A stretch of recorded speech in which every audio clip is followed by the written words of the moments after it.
Let's see if I can get the car in front out of the way so I can demonstrate just how capable this car might be. A few moments later. Well, Brian, I can't do this, man. This guy is a 50 km per hour man. And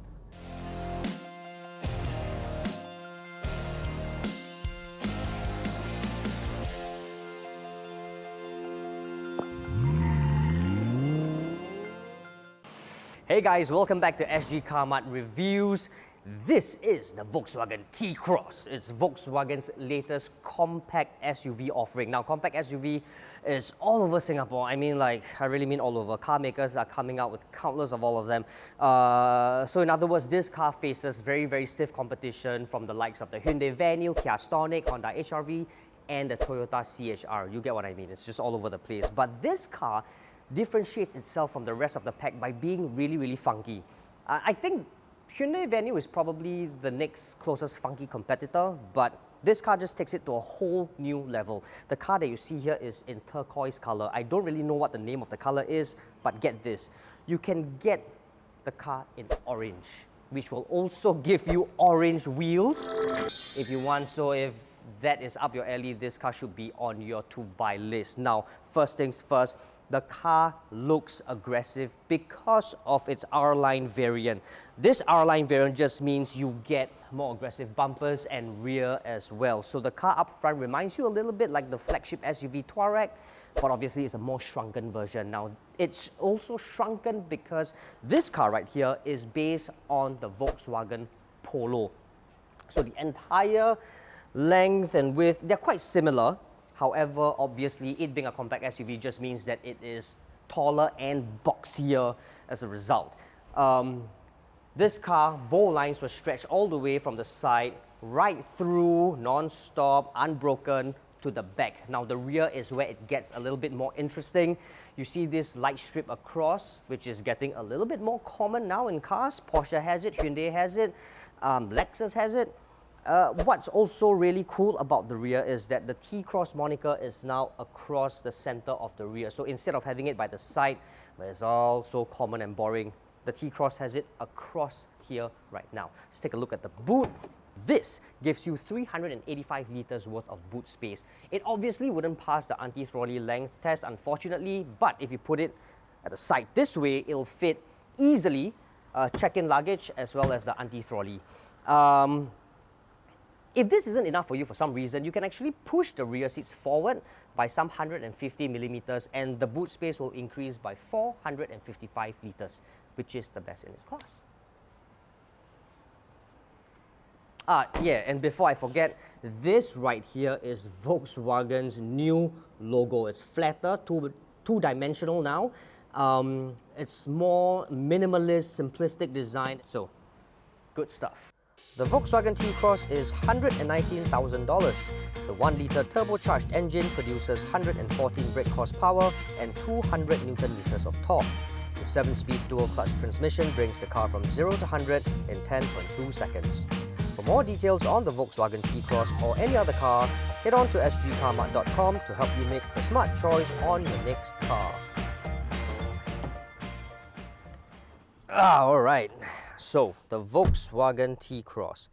Now, it sort of feels like I'm seated in a compact hatchback rather than a compact SUV, but I think that's very forgivable because this car, after all, is based on the Volkswagen Polo. But that said, space is ample. The car, in the front seat at least, has been adjusted to joint sitting position as usual. I still get a lot of leg room right here. I can even slouch down like this. And if I'm not slouching and I'm just sitting upright like this, it's not uncomfortable at all. It's quite snug, it's quite comfortable, which is soft and nice actually. It sort of helps with my bad back. Headroom-wise, ample, expected from a compact SUV actually. So even people who are taller than I am wouldn't have any problems in terms of head space. Fabric upholstery seats. Now I think this is worth mentioning. You get very simple design elements, yet very cool, chic sort of lines right here. You know how it is, right? The good thing about fabric upholstery is that if you're parked under the sun for a really, really long time and you come in, it's not going to be as sizzling hot and stuffy as compared to a leather upholstery or leather upholstered car. So that's always a good thing. Of course, the biggest disadvantage is you can't afford to spill drinks, otherwise you're going to have a bit of a problem. Elsewhere, you get to have pockets right here behind the seat, so if you can put magazines right here for your passengers to read. Roof upholstery right here, roof lining upholstery, it's in grey color. The usual color, I would say, is not in black or anything, so it doesn't enhance any sporty sort of feel to it. But I think it's okay because the T-Cross isn't even marketed as a sports SUV, so that's completely fine. But that said, what I think isn't fine is this car at $119,900 feels a tad plasticky. So this is what I mean. Can you hear that? Can you hear that? So it's all plastic all around right here. This looks like it's leather with just leather grains and all that kinds of stuff, but it's actually full-on plastic. I suppose there are pros and cons to it, right? The good thing about this is that because it's solid plastic and you can really feel it, it'll probably last you a good 8 to 10 years without disintegrating. Bad thing is, of course, sort of feels a bit tacky, right? And another bad thing is that right here, I don't know what you can put here to be honest, maybe coin pouches and stuff. We are lacking rear aircon vents, so it sort of feels a bit hot at the back. The good thing is, nevertheless, you have 2 USB-C ports right here. So yes, all in all, nice place to be, lacking a few stuff, but I think it's quite forgivable. Let's check out the front seat. Right.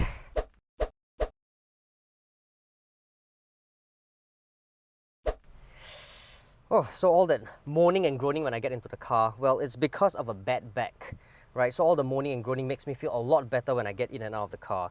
Do that even in my own car. So yes, this seat being soft sort of helps with the back, so that's always a good thing. I'm faced with a 10.25 screen, instrument panel at least, very sharp, very crisp, and this multifunctional steering wheel buttons control everything you need to know right here as usual. Big, nice, clean. If I move over to this side of the dashboard, this is an 8-inch infotainment screen, touch screen at least. Cool thing about this is when you move forward, the menu actually pops up right here. So if I go to the radio section, it'll be even clearer because all the settings that you see right here, it'll actually disappear like that. So it becomes plain, but when I approach the screen, all this starts coming out. So it's actually been like this for a really long time already in Volkswagen cars, but I just wanted to point it out again. Very nice, very clean, very big, very legible. And the best part of all is, as you can see, no lag at all. So that's always a cool thing as well. Yeah, no lag, so that's cool. Okay. Down here, all the buttons, whatever you need to use on a daily basis, they're right here. Aircon, start stop button, the fan speed. Below here, another 2 USB-C ports for your front passengers, and you get wireless charging as well. Is it charging? No, wait, it's not. Oh yeah, it is charging. Oh, that's cool. So they put charging mobile phone in storage tray. Super cool. What I also think is quite cool about this car is, you know how we have tried a lot of different cars and a lot of them are all equipped with electric park brake button, sorry. Yeah, electronic park brake button. But this comes with, I would say, traditional. I think traditional would be a right word to use. Traditional handbrake, and it sort of feels almost special, even though it feels like, oh, this is a bit tacky. I expect a park brake button, but I'm actually quite happy that it comes with this. It's been a while since I saw something like this in a modern car, so that's cool stuff. Behind here is a storage compartment.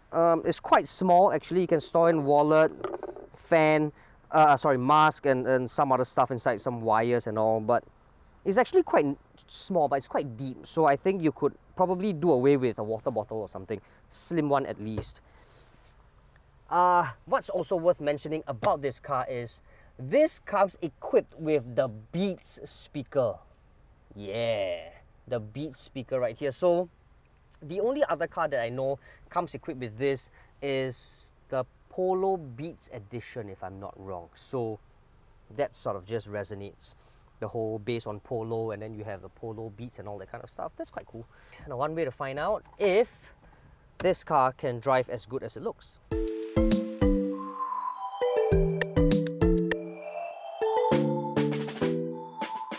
Now, the Volkswagen T-Cross, this compact SUV makes you feel exactly how you should be feeling behind the wheel of one, right? The view out is very wide, very clear. You sit tall, you sit high, you see everything on the road, really. And it feels very secure, exactly how an SUV is supposed to feel. The only thing is, right, it's very easily, you can place this car very easily on the road. Almost feels like you're piloting a hatch rather than a compact SUV. And it sort of feels very good, it feels very sturdy. It feels like I can just chuck the car around without having to feel like, oh, I'm gonna cut my rims or anything like that. So that's a good thing.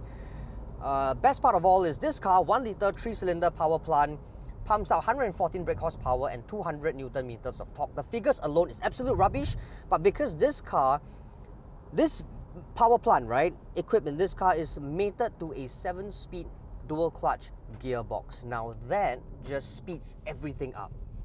That just quickens the whole experience.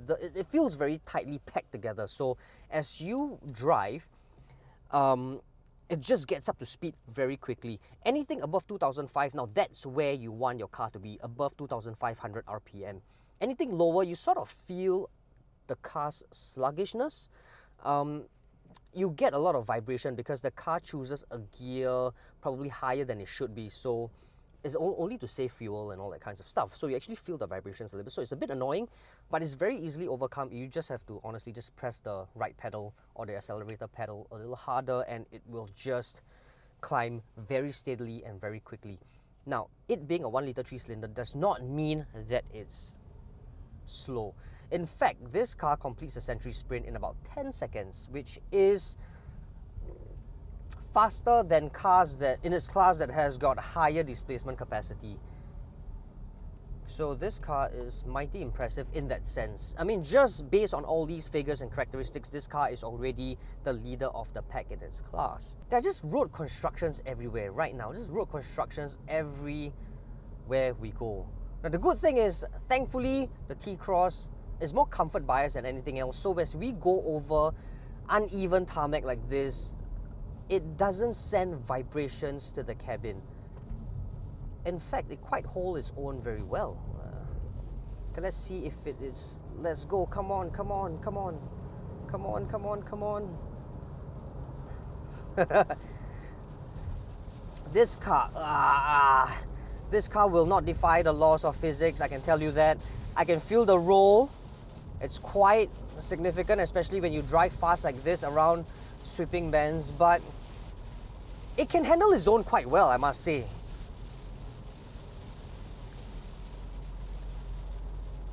The tautness of the chassis just makes it a lot more confident than you would expect from cars in this class. So it can actually hold its own very well. You get the feeling that the front tires are just giving you a lot of bite. It's just biting the bitumen like hell. Sort of gives you the feel. It's a bit vague. It's not exactly very clear, well communicated to you, so to speak. But you can just chuck it around almost with reckless abandon, even on uneven tarmac like this right now. I can still keep going and going and going, and then keep going and going and going like that. Yep. And it still feels perfectly fine, like you are piloting a hatch, just that this is probably on stilts. Well done, man.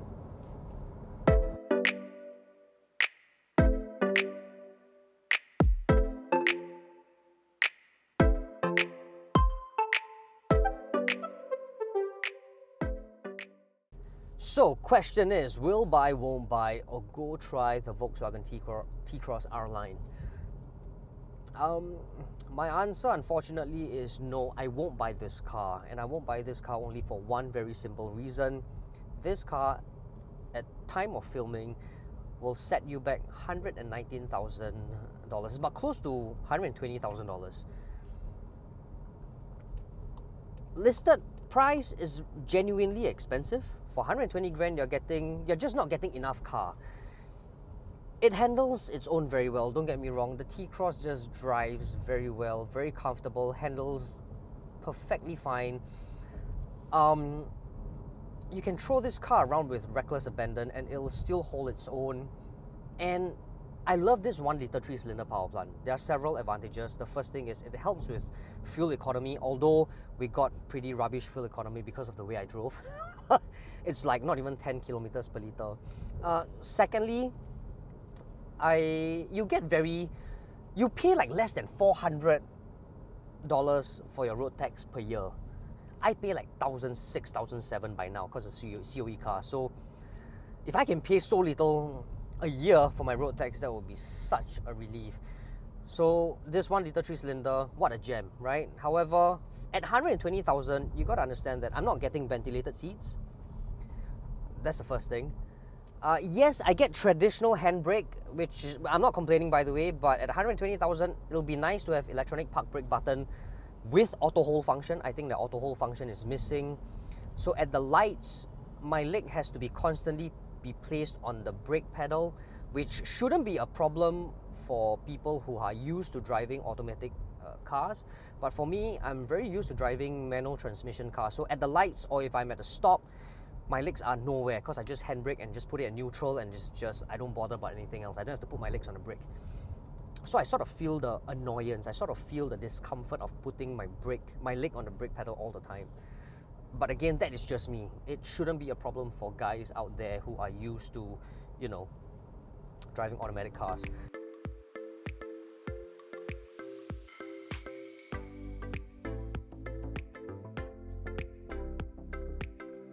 So here you have it, the Volkswagen T-Cross review. I hope you guys enjoyed it as much as I've driven the car. Please don't forget to share this video with your friends and family and like and subscribe to our YouTube channel.